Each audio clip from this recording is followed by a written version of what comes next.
When I work with entrepreneurs, I learned that many of them reduce their chances for success right from the start because, they fail to identify who their ideal customers are. They seem to only be focusing on what they're selling rather than who they are selling to. The first important step to take when it comes to marketing your product or service is determining the exact set of people who need it in the first place. Listen, if you don't know who your ideal customers are, guys, it will be difficult to position what you're offering as the solution they actually need.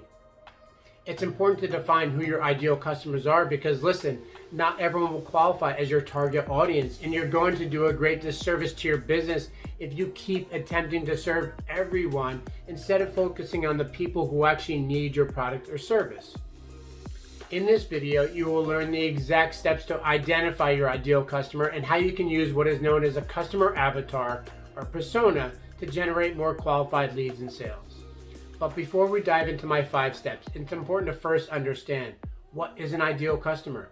An ideal customer is someone whose wants or needs align with the solution you're providing and can afford to pay for what you're offering. These are the people you want to target with your marketing efforts, which should allow you to increase your revenue over time and stop you from paying to market to people who actually don't want or need what you're selling. Okay, so how do you identify your ideal customers? Well, here are my 5 steps to help you do that. Step number 1, know your product or service. As simple as this may sound, guys, it's the first and most important step to take when defining your ideal customer, and it's really beyond talking about just its features. You must be able to demonstrate the intrinsic value in your product or service. And to help in this process, you want to ask yourself some really basic questions, such as, what solution or value does your offering provide? How does it improve your customer's life?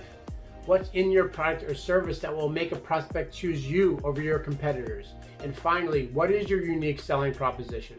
Answering these questions will help you figure out the right people your product or service is meant to serve. All right, step number 2, analyze your current customers. You can pull out some amazingly useful data by analyzing your existing customers. If you evaluate such things as the problems they were facing, their expectations, the value they've received, and any feedback they have on your product or service. The information gathered can help you pinpoint who else is most likely to purchase from you.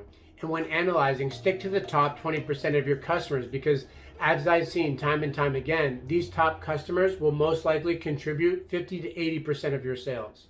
And you will notice some trends or common attributes among the best customers. So once you have this data, you can use what you've learned to determine your ideal customer. In addition, you can use tools like Google Analytics to uncover more valuable data. Google Analytics provides you with a large pool of data about your customers' buying behaviors, preferences, browsing, and conversion history. For example, you can find out how some of your current customers found your site, including their basic demographic information like location and age, and then how they browsed your site once they got there. Okay, step number 3, learn your target audience's buying behavior. For every ideal customer you have in mind, you want to be sure that they are someone who will be interested in the solution that you're offering and are ready to pay for the value that you're really delivering. To do this, you can make use of marketing analysis tools such as RFM, which stands for Recency, Frequency, and Monetary Value. RFM helps you answer questions like, when last did your ideal customer make a purchase? How frequently do they buy? And finally, how much purchasing power do they have? Recency, for example, is based on the belief that the more recently a customer has made a purchase from a company, the more likely they will continue to really keep that company or brand in mind for subsequent purchases. You want to consider someone who really buys recently, frequently, and with enough money to spend to finally be able to categorize them as an ideal customer. Step 4, talk to people. If you're just launching a new product or service or pivoting to a new business model, you're less likely going to have a track record of sales from which you can mine data from. So talking to people helps you gather fresh insights and data that will enable you to make more informed decisions about who your ideal customer is. Ask relevant questions on niche online forums or social communities.